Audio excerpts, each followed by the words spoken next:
Ian, some remarks about today's accident and investigation, and we'll take your questions.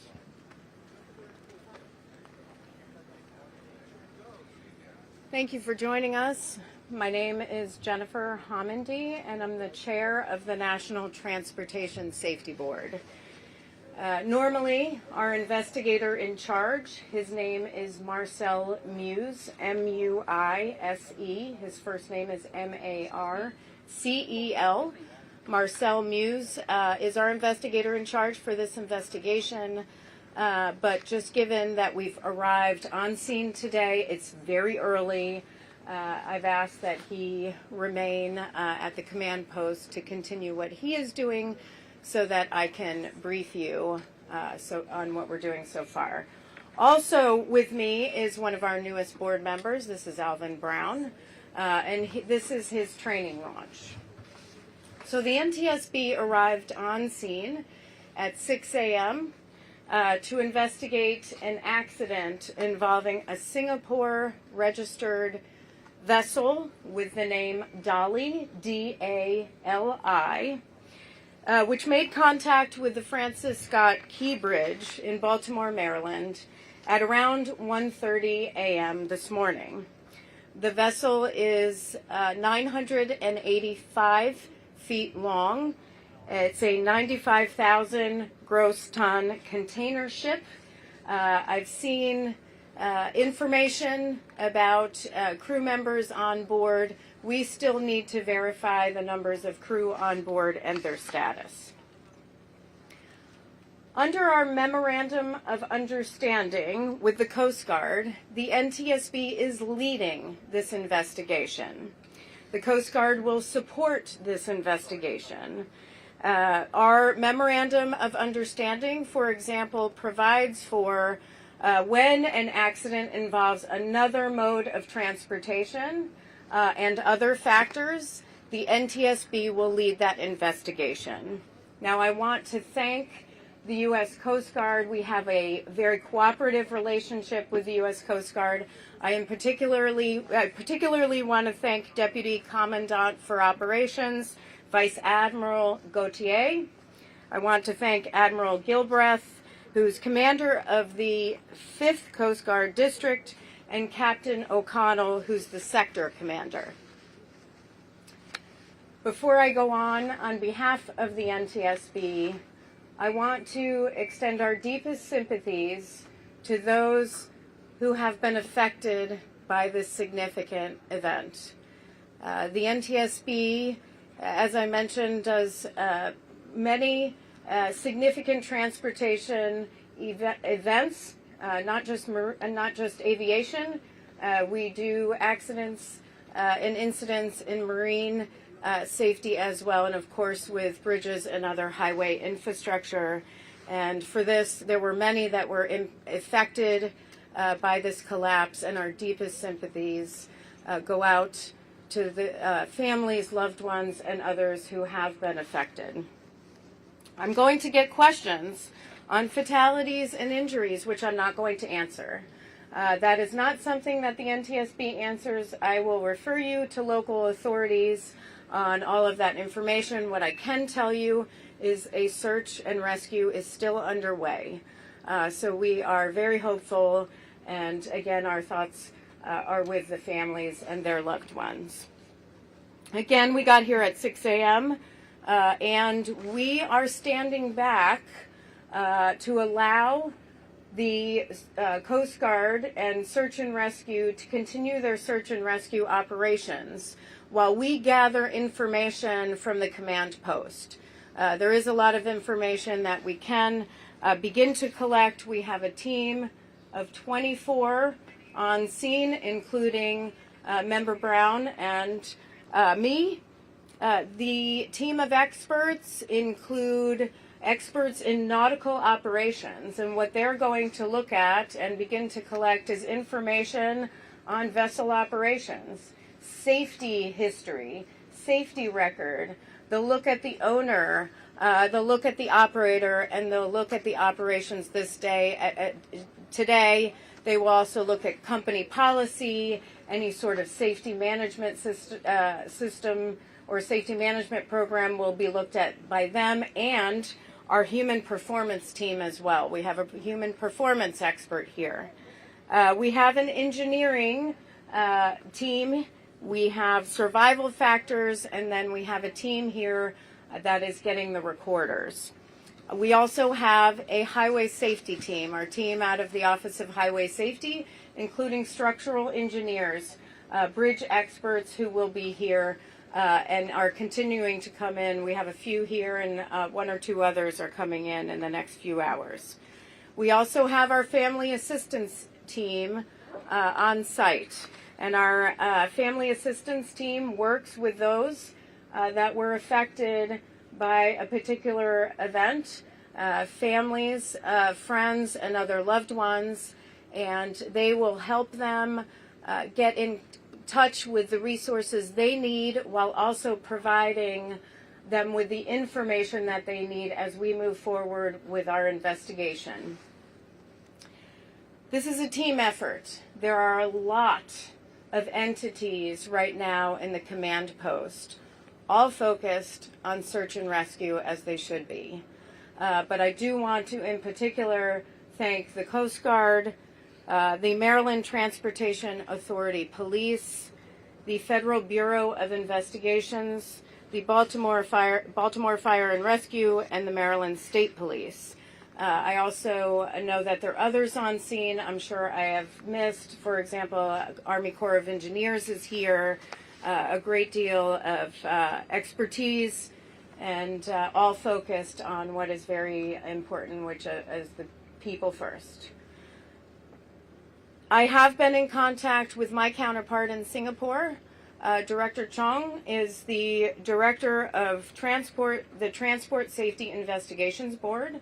The NTSB maintains relationships with our counterparts in other countries often and stay in close communication. So the director and I have been in communication many times before on safety, so it was a good conversation. He is sending some personnel here tomorrow. Also, personnel will be arriving from the Maritime and Port Authority of Singapore, who has the focus of being the regulator in Singapore. Now, it's not a lot of information that I can share at this time, and I know there's a lot of information that seems to be circulating. The NTSB doesn't speculate. We provide facts. And so there isn't a lot we can share right now because the focus has been on the people.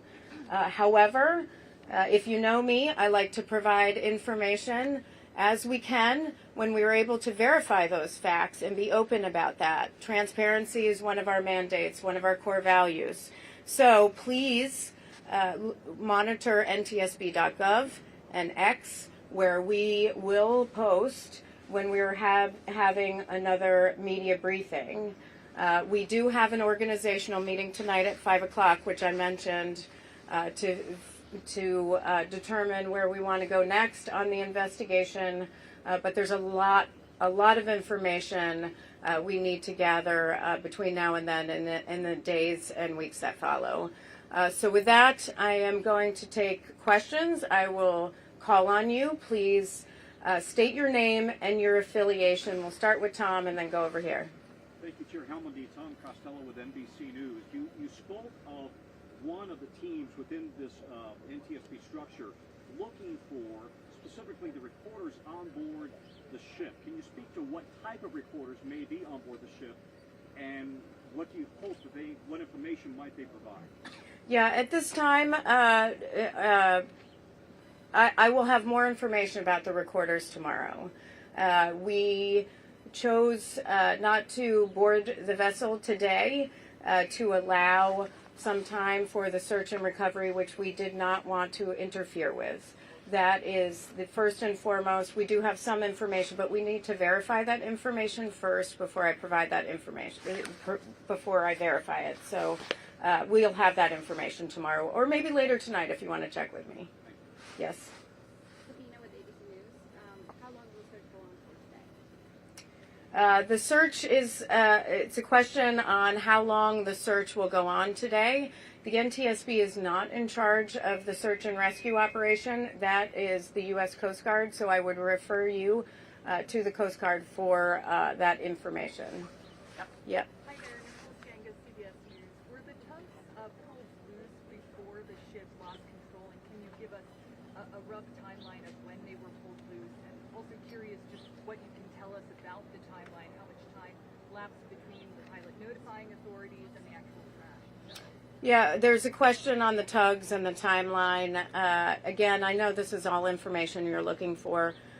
The information we get, which often happens in a large event where there are a lot of entities, is there is conflicting information. The NTSB focuses on the facts, so we will figure that out and be able to provide that information in the coming days. Today is far too early for that. Anything on the timeline? Nothing on the timeline so far. How critical will a voyage data recorder be to investigating? How critical will a voyage data recorder be to investigating this? It will be critical. It's a critical piece of our investigation, which is why we have a recorder's team here. Have you been able to investigate or figure out why this ship did not immediately drop anchor when the power went out and they were on course to collide with the bridge? Again, that will be, the question is on dropping anchor and whether they did or did not, and the timing on that. Again, that'll be part of our investigation and part of our timeline.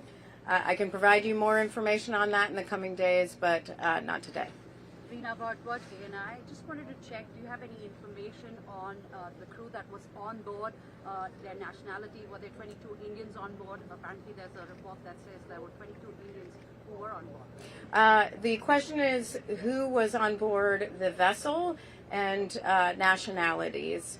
I've heard conflicting information on that as well. We will have to get back to you on that. Yes. Do you have any reason to believe there were major deficiencies with the vessel before it set sail? What are you learning from previous inspections? The question is, were there any deficiencies on the vessel before it sailed, and will we be looking at any safety information? That is part of our investigation, where we look at in depth at safety information, anything that may have occurred prior to this, any sort of safety history with respect to the vessel, any sort of maintenance that was done to a vessel or the vessel or component on the ship. We will look at all of that, but it's much too early for all of that. You spoke about the government assets that are here. Can you talk about the private sector folks that you're working with? Are there folks from Maris? Are there folks in the insurance companies that you're in contact with now who are on the scene today? The question is, who are we working with from the private sector folks? I mean, certainly we're working with the owner-operators, which are two different entities for this vessel. We will be working with the Pilot Association, and we will have a number of federal, state, and local partners as party to the investigation. We are going to designate those tonight at the organizational briefing, and I'll have more information on that tomorrow. Given, obviously, the search and rescue effort is the main focus right now, handled by the U.S. Coast Guard, but the Key Bridge being such a major thoroughfare for the city and for our commerce, for our entire country, not to mention the waterways being shut down, is there any sense of urgency to get this cleaned up faster, or what exactly is the priority beyond just the search and rescue? There's a question on what's the priority beyond the search and rescue. We don't, certainly investigations are a priority. Certainly environmental considerations are a priority, and so is traffic and getting, cargo vessels in and out of the port of Baltimore. It's not the NTSB's priority. We have a number of organizations, including the Department of Transportation, Maryland Department of Transportation, the governor, that's doing a lot of work on that. But this is right now it's about people. It's about families and addressing the needs of those that were impacted. That's the focus. I don't think anybody in that room right now at the command post is thinking about what are the next steps to get things cleaned up. They're working to figure out who was impacted, if anyone was impacted, and how do we address that, because that is and should be the priority always. Eric Rosales with EWTN News Nightly. You talked a little bit about the families and you talked a little bit about the rescue effort that's taking place. Have we confirmed that there were any more than just the 6 construction workers that were on the bridge itself? Were there any more possible other cars, other drivers on the bridge? So there's a lot of information. The question is on have we been able to confirm information on the number of cars on the bridge, the number of workers on the bridge. There are a lot of numbers that we've heard back and forth. We need to verify that.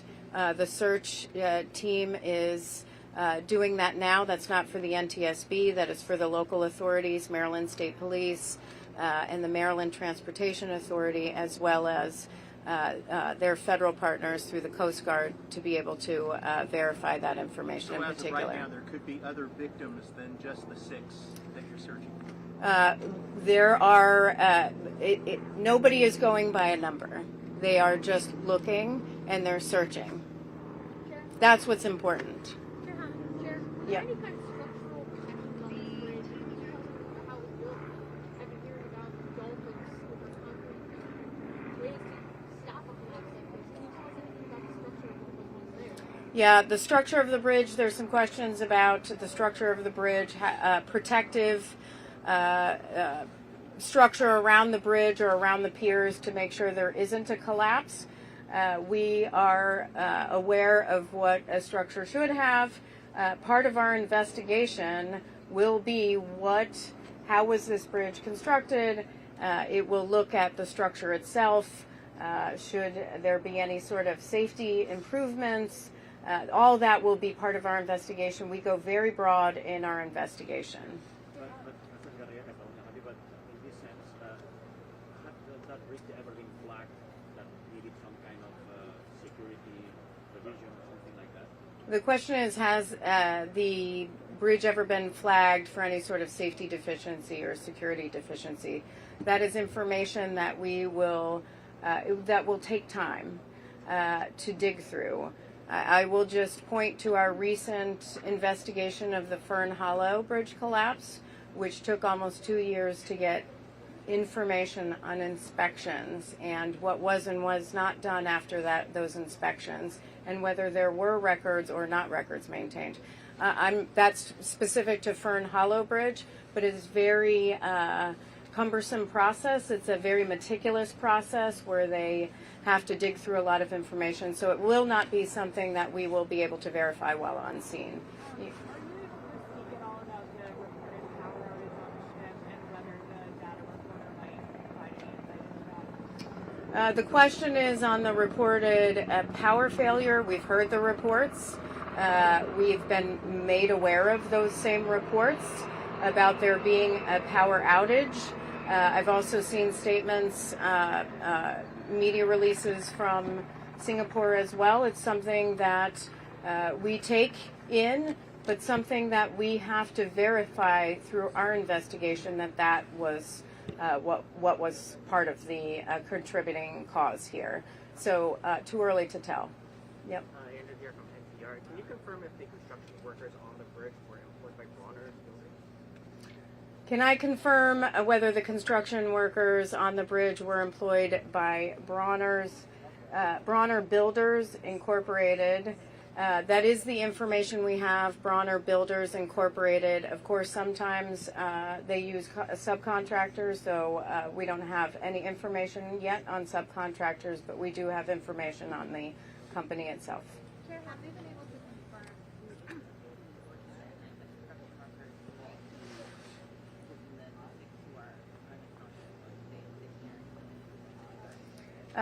Is there any information on anybody that is unaccounted for and whether they were able to verify with the company? That is something that the federal officials, the FBI, along with the Coast Guard, will verify, not the NTSB. We've gotten word that, of course, there were the construction workers, but one of the people was a state inspector. Can you share any word if you know about that? And that was the person that was rescued and taken to the hospital? The question is about a state inspector. I don't have information on the state inspector at this point.